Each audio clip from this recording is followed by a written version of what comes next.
Yeah.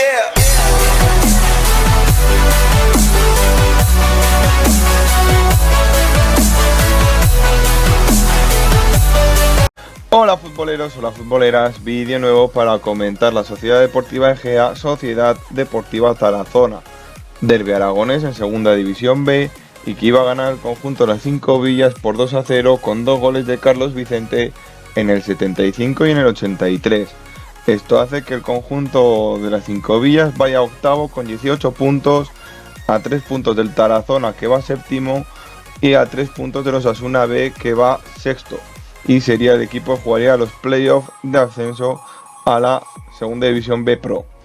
Y también hace que tenga opciones el conjunto egeano en la última jornada de ponerse con 21 puntos y acabar la primera fase con unos buenos puntos por si acaso tuviera que jugar los playoffs de descenso a tercera división. Espero que os haya gustado el vídeo futboleros, darle like, suscribiros, nos vemos en otro vídeo, adiós.